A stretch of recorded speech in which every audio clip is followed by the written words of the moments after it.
Hello दोस्तों, astro shock पॉडिशन में आपका स्वागत है। Good morning. आज है 8 अक्टूबर 2024, मंगलवार का दिन। प्री मार्केट रिपोर्ट मैं प्रस्तुत कर रहा हूँ। सुबह के लगभग 7 बजे है। शुरू करने से पहले चैनल के डिस्क्रिप्शन बॉक्स में बिलो द टाइटल डिस्क्लेमर रखा है, उसको कृपया पढ़ी जानिए। एज पर डिस्क्लेमर, ये एजुकेशनल प्रोग्राम है। इसके तहत जो भी मैं बोल रहा हूँ ये मेरी पर्सनल राय है, मेरी खुद की राय है। आपके प्रॉफिट या लॉस, लाभ या हानि के लिए मैं और मेरा चैनल जिम्मेदार नहीं रहेंगे, रिस्पॉन्सिबल नहीं रहेंगे। ये प्लीज़ नोट करके रखिए। मेरा एस्ट्रो स्टॉक प्रेडिक्शन चैनल केवल और केवल सिर्फ और सिर्फ यूट्यूब पे ही अवेलेबल है, बाकी कहीं भी नहीं। ये भी नोट करके रखिए। चलिए दोस्तों, शुरू करेंगे। दोस्तों, बहुत कुछ हो चुका है कल के सत्र में। कल अमेरिकन मार्केट रात में बहुत बड़ी गिरावट से बंद हो चुका है। लगभग 400 पॉइंट यानी 400 पॉइंट माइनस में डाउ जोन्स क्लोज हो चुका है। इसकी बड़ी वजह थी क्रूड ऑयल का बढ़ना। क्रूड ऑयल यकायक $82 के आसपास पहुंचा था, लेकिन अभी सुबह 80 से $81 के बीच में है। यानी क्रूड ऑयल का अभी $80 के ऊपर जाना ये सभी इकोनॉमी के लिए वर्ल्ड में हानिकारक है। और इससे क्या होगा कि फेड को प्रेशर आएगा, और इन्फ्लेशन, अगर महंगाई बढ़ी तो बहुत बड़े प्रॉब्लम हो सकते हैं। तो ये एक पहला कारण था। डॉलर इंडेक्स और 10 साल की बॉन्ड यील्ड जो है अमेरिकन मार्केट में, वो लगातार बढ़ रही है। डॉलर इंडेक्स अभी 102-102.50 के पास पहुंचा है, और बॉन्ड यील्ड जो 4 के नीचे थी, 10 साल की बॉन्ड यील्ड, वो अभी 4 के ऊपर पहुंची है, 4 के ऊपर पहुंची है। सो ये प्रेशर डाल रहा था अमेरिकन मार्केट पे। प्लस आईटी के स्टॉक्स में बहुत बड़ी गिरावट कल के सत्र में देखी गई अमेरिका में। सो इसका असर आज हमारे आईटी के क्षेत्र पे होगा, ऐसा कयास बांधा जा रहा है। क्योंकि हमारा आईटी का जो दिग्गज जो शेयर्स है, जो रिजल्ट सेशन अभी इस हफ्ते से चालू होगा। टीसीएस का रिजल्ट इस हफ्ते है और इन्फोसिस का अगले हफ्ते, यानी अभी रिजल्ट सेशन चालू होगा आईटी का। तो इसके पहले आईटी के शेयर्स में अभी प्रॉफिट बुकिंग कभी भी हो सकती है, क्योंकि बहुत ज़बरदस्त बढ़े हैं, अनाप शनाप बढ़े हैं आईटी के स्टॉक्स। सो इसी के लिए आईटी के स्टॉक्स में बड़ी गिरावट संभव है दोस्तों। ये आपको आज के सत्र में ध्यान देना पड़ेगा। अमेरिकन मार्केट में आईटी के स्टॉक्स यानी नैस्डैक अच्छा खासा भिड़ा था। प्लस और एक न्यूज़ आ गई ईरान से। ईरान ने एक बड़ा न्यूक्लियर टेस्ट किया है, ऐसा कहा जा रहा है। अब ये न्यूक्लियर टेस्ट हो गया है, ये कैसे जानकारी मिलती है? जब पूरे वर्ल्ड में अगर भूकंप आता है तो रिश्टर स्केल के ऊपर उसकी जानकारी दी जाती है। 4 रिश्टर स्केल का या 5 रिश्टर स्केल का भूकंप आ गया, ऐसा बोला जाता है। तो ईरान में 4.5 के रिश्टर स्केल के आसपास भूकंप होने की खबर आई थी, लेकिन ये भूकंप नहीं हुआ है, ये न्यूक्लियर टेस्ट के कारण हो गया है, ऐसा कहा जा रहा है। न्यूक्लियर टेस्ट यानी बहुत बड़ी शक्तिशाली टेस्ट होती है। न्यूक्लियर बॉम्ब यानी परमाणु बॉम्ब, इसकी टेस्ट हो सकती है। तो ये ईरान ने क्यों किया न्यूक्लियर टेस्ट? इस डर से किया कि इस्राएल और अमेरिका अगर उसके ऊपर हमला करे तो उसके पास कोई बड़ा शस्त्र होना चाहिए, और इसी के लिए भूकंप हो गया पूरे वर्ल्ड मार्केट में, स्टॉक मार्केट में। ओके, और अमेरिका इस चपेट पे आ गया और 400 पॉइंट गिरा दोस्तों। सो न्यूक्लियर टेस्ट की अगर खबर ये सच साबित होती है तो ये इस्राएल ईरान के ऊपर अगर डायरेक्ट हमला करेगा न्यूक्लियर साइट के ऊपर या उसके तेल साटों के ऊपर, तो बहुत बड़ी गिरावट वर्ल्ड मार्केट में हो सकती है। तीसरा महायुद्ध भी होने के चांसेस बढ़ सकते हैं दोस्तों। तो एक बड़ी खबर थी, बहुत बड़ी खबर थी ये। और इसके चलते हुए आज सुबह जापान का मार्केट भी अच्छा खासा गिरा है, 300-400 पॉइंट अभी 7 बजे अभी दिखाई दे रहा है मुझे। और हमारा जो गिफ्ट निफ्टी साहब है वो लगभग 100 पॉइंट माइनस में चल रहे हैं, 100 पॉइंट माइनस में चल रहा है अभी गिफ्ट निफ्टी साहब, ठीक है। लेकिन इम्पॉर्टेंट चीज़ जो है वो आज रिज़ल्ट का सेशन है। विधानसभा के रिज़ल्ट जो है हरियाणा के और जम्मू कश्मीर के आज रिज़ल्ट डिक्लेयर होने वाले हैं। और सबको पता है कि एग्ज़िट पोल में साफ साफ कहा गया है, लगभग सभी एग्ज़िट पोल में, कि जम्मू कश्मीर और हरियाणा के विधानसभा में बीजेपी पिछड़ रहा है, यानी बाकी के जो अपोजिशन पार्टी है वो लीड कर रहे हैं।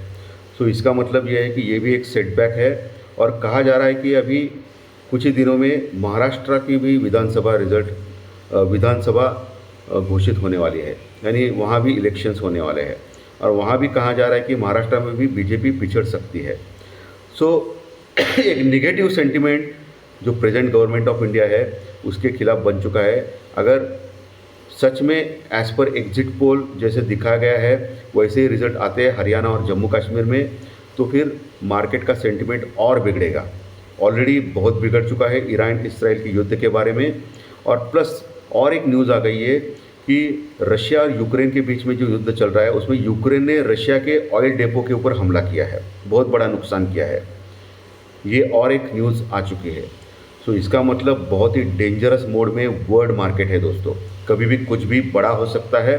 तो पिछले कई दिनों से लगातार आपको मैं बोल रहा हूँ कि प्रॉपर हेजिंग करके चलो, एक साइड में मत रहो कॉल या पुट लेके, नहीं तो बहुत बड़ा नुकसान हो सकता है। और जिन्होंने भी हेजिंग किया है पिछले 2 हफ्तों से उनको ज़बरदस्त प्रॉफिट हुआ है, क्योंकि मार्केट बहुत ही डेंजरस मोड में है। उसमें ही एफआई यानी फॉरेन इन्वेस्टर लगातार बेच रहे हैं, पिछले 1-2 हफ्ते से लगातार बेच रहे एफआई।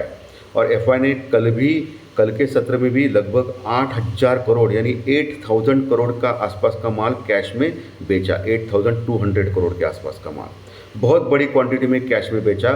फ्यूचर में और ऑप्शन में भी अच्छी क्वांटिटी में बेचा है। एफआई निरंतर बेच रहा है। उनकी जो लॉन्ग पोजीशन है अभी इंडेक्स में यानी निफ्टी और बैंक निफ्टी में वो अभी 50% के आसपास आ गई है। जो 80% थी कुछ ही दिन पहले वो अभी 50% तक आ गई है। इसका मतलब 50% लॉन्ग है इंडेक्स में, निफ्टी बैंक निफ्टी में। इसका मतलब 50% शॉर्ट भी है। अभी शॉर्ट पोजीशन बढ़ती जा रही है, क्योंकि यहाँ का जो पैसा है वो एफआई निकाल रहा है और चाइना के मार्केट में डाल रहा है। और चाइना का मार्केट आज से चालू होगा और चाइना में स्टिमुलस यानी एक अच्छा पैकेज चाइनीज गवर्नमेंट डिक्लेयर कर रहा है इन्वेस्टर के लिए। और चाइनीज़ का जो मार्केट है वो बहुत ही कम वैल्यूएशन पे है। वर्ल्ड मार्केट में सभी मार्केट्स अभी हाई वैल्यूएशन पे आ रहे हैं, क्योंकि ऑल टाइम हाई के पास है लगभग। लेकिन चाइनीज़ मार्केट ने कुछ बढ़ा ही नहीं है पिछले 5, 7, 10 सालों से। सो अभी एफआई का पैसा वहाँ जा रहा है दोस्तों। तो इस कारण से भी एफआई पैसा निकाल रहा है, क्योंकि इंडियन स्टॉक मार्केट अनाप शनाप तेजी किया है। ये मैं पिछले कई दिनों से नहीं महीनों से बोल रहा हूँ, बचिए। अभी जिन्होंने सुना है उनका भी फ़ायदा हुआ है, लेकिन जो भी कमाया वो सब गंवा दिया है कॉल राइटर पुट राइटर ने। तो इस चीज़ से चाइना में पैसा जा रहा है, क्योंकि उसका स्टिमुलस डिक्लेयर हो गया है, डिक्लेयर करने वाला है सॉरी चाइनीज़ गवर्नमेंट आज के सत्र में। ये चीज़ें सब कुछ अभी वर्ल्ड मार्केट में टर्न अराउंड हो रही है। बहुत कुछ चल रहा है दोस्तों पूरे वर्ल्ड मार्केट में। शेयर मार्केट में आपको बहुत केयरफुली काम करना है आज के सत्र में, ओके। और आज भी सत्र भी आज अप डाउन वाला बहुत बड़ा हो सकता है। वैसे देखा जाए तो पुट कॉल रेशियो काफ़ी नीचे है। निफ्टी का पुट कॉल रेशियो 0.66-65 के आसपास है। बैंक निफ्टी का पुट कॉल रेशियो 0.55-58 के पास है, काफ़ी ओवरसोल्ड है। यानी एक ज़बरदस्त तेज़ी मिलेगी, शॉर्ट कवरिंग रैली का फ़ायदा होगा। निफ्टी और बैंक निफ्टी अचानक बढ़ सकता है कभी भी, लेकिन फिर ऊपर जाके सेल ऑन राइज यानी ऊपर से मार्केट फिर गिर सकता है। ये आप ध्यान में रखिए आज के सत्र में, क्योंकि मार्केट ज़बरदस्त ओवरसोल्ड कंडीशन में है। मार्केट ऑलरेडी बहुत गिर चुका है। और मार्केट लोएस्ट लेवल पे आ चुका है, ओवरसोल्ड है, यानी पुट कॉल रेशियो काफ़ी कम हो गए। मार्केट ज़बरदस्त बढ़ सकता है। तो इसके ऊपर भी ध्यान रखना है आपको। नीचे से आपको अच्छा बाउंस बैक मिला तो आप अपनी पोजीशन या प्रॉफिट बुकिंग करके निकल जाइए, ठीक है। दूसरी चीज़, इंडिया विक्स कल के सत्र भी बहुत अच्छा खासा बढ़ा था। और मैं पिछले कई दिनों से बोल रहा था कि 15 के ऊपर यानी 15 के ऊपर इंडिया विक्स जाना नहीं चाहिए, और कल के सत्र में 15 के ऊपर आ गया। 15 के ऊपर का मतलब क्या है कि मार्केट में घबराहट है। इंडिया विक्स यानी घबराहट का इंडेक्स, घबराहट ज़्यादा रहती है। 15 के ऊपर का मतलब है घबराहट बढ़ गई है मार्केट में। मार्केट में बहुत बड़े बड़े मूवमेंट्स आ सकते हैं, सीधी बात है। इस चीज़ का भी आपको ध्यान रखना है। और अभी स्टॉक के बारे में बोला जाए तो आईटीसी जैसे शेयर्स के ऊपर ही आप ध्यान रखें दोस्तों, यही शेयर्स आगे बढ़ सकते हैं। बाकी शेयर्स में मार पड़ रही है अभी थोड़ा सा, फिलहाल ये कीजिए। रिलायंस इंडस्ट्रीज़ अभी वैल्यूएशन पे बहुत चीप लग रहा है मुझे, ऑलरेडी बहुत मार लगी है। रिलायंस इंडस्ट्रीज लगातार गिर रहा है। नीचे से आपको छोटे क्वांटिटी में आप उसके बाय करने की चेष्टा कर सकते हो, लेकिन जो भी करना है आपके फाइनेंशियल एडवाइजर से कंसल्ट करके कीजिए, ताकि आपको लॉस ना हो दोस्तों, ठीक है। अभी लेवल्स के ऊपर आते हैं।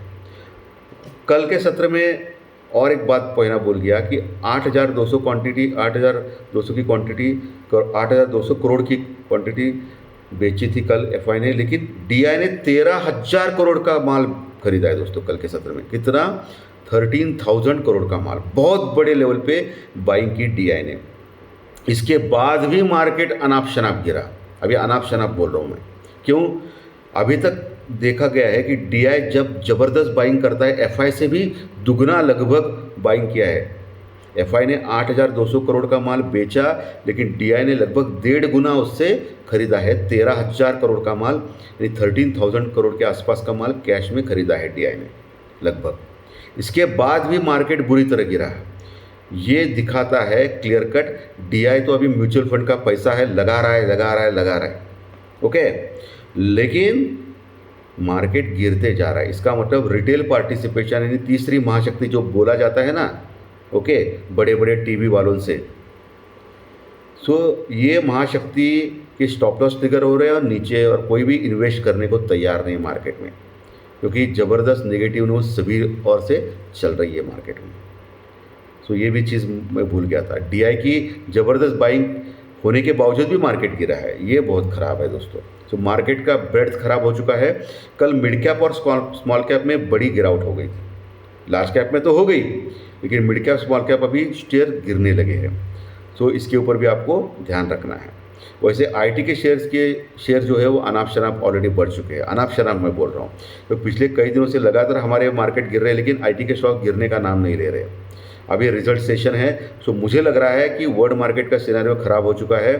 वैसे डाउ फ्यूचर अभी प्लस में चल रहे हैं, लेकिन इसके बावजूद भी मैं बोलना चाहता हूँ, और गिफ्ट निफ्टी भी 100 पॉइंट माइनस में है सुबह 7 बजे। इसके बावजूद भी बोल रहा हूँ कि आईटी के स्टॉक्स में बड़ी गिरावट संभव है रिजल्ट सेशन के पहले, क्योंकि रिजल्ट सेशन अगर ख़राब आ गया तो बहुत गड़बड़ हो जाएगी। ओके, चलिए अभी लेवल्स के ऊपर आता है। सो दोस्तों, कल के सत्र में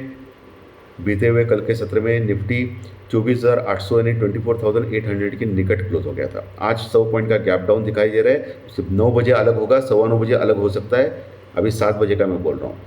सो आपको क्या करना है, 24,700 के आसपास खुल सकता है निफ्टी, अभी के जो सिनारियो इसमें पता चल रहा है। सो आपको क्या करना है, 24,700 के ऊपर खुल गया तो अच्छी बात है, वहाँ सपोर्ट ले सकता है और एक तेज़ी आ सकती है, शॉर्ट कवरिंग रैली की वजह से ऊपर जा सकता है। अगर 24,700 के नीचे खुलता है और 15 मिनट टिकता है, तो 15 मिनट टिकता है 24,700 के नीचे, तो फिर बड़ी गिरावट के लिए तैयार हो जाइए। जो 24,500 से लेकर 24,600, 24,500 से लेकर 24,600 यहाँ तक निफ्टी जाने की तैयारी करें। क्लियर एकदम। ऊपर के लेवल, ऊपर अभी 25,000 25,050 का लेवल बड़ा रेजिस्टेंस रुकावट के तौर पे आएगा। 25,000 25,050, जब तक 25,000 25,050 के ऊपर टिकता नहीं 15 मिनट, तब तक सोचना भी नहीं बाइंग का। वहाँ अगर आ गया तो वहाँ देखना है, टिकता ही नहीं, टिकेगा नहीं तो वहीं से आप पुट लेने का चांस ले सकते हो विथ स्टॉप लॉस या हेजिंग, ठीक है। उसके ऊपर क्या है, 25,050 के ऊपर, तो फिर 25,150 से लेके 25,250, 25,150 से लेके 25,250, ये एक मेजर रेजिस्टेंस रुकआउट का लेवल रह सकता है निफ्टी में, ठीक है। वहाँ आपको देखना है। उसके ऊपर गया तो फिर बड़ी तेज़ी, वहाँ गया, वहाँ रुक गया, फिर नीचे आने के चांसेस हैं। क्लियर एकदम, ओके।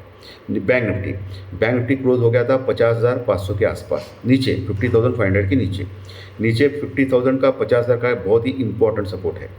आज गैप डाउन है, हो सकता है 50,200-300 के पास खुल सकता है। सो आपको इसमें 50,000 का लेवल देखना है। 50,000 का लेवल अगर टूट जाता है तो फिर बड़ी गिरावट 48,000, 49,000 और 48,000, 48,000 यहाँ तक जाने का दमखम रखता है बैंक पे, ये ध्यान में रखिए दोस्तों। अगर 50,000 का लेवल बरकरार रखता है, वहाँ आके फिर बाउंस बैक मार सकता है ऊपर। उसके सत्र में आपको क्या देखना है, 51,300 का लेवल देखना है ऊपर, 51,300 का लेवल।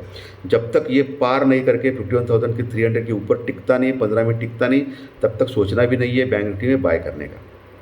ओवरसोल्ड हो चुका है, सो एक बाउंस बैक मिल सकता है 51,300 तक, तो आपको वहाँ देखना है दोस्तों। क्लियर एकदम। तो लेवल सपोर्ट रेजिस्टेंस मैंने क्रिस्टल क्लियर आपको बता दिया है। तो आशा करता हूँ आज का सेशन आपको अच्छा लगा रहेगा। अच्छा लगा तो लाइक दबाइए, कमेंट बॉक्स में कमेंट लिखिए, और जो नए दर्शक पहली बार चैनल देख रहे हैं वो सब्सक्राइब का बटन दबाए, ताकि आपको आने वाले सभी वीडियो सिर्फ और सिर्फ यूट्यूब के ऊपर, इसी चैनल के ऊपर देखने मिलेंगे। धन्यवाद। फिर मिलेंगे कल आज शाम प्रेडिक्शन, ज्योतिष शास्त्र प्रेडिक्शन कार्यक्रम में।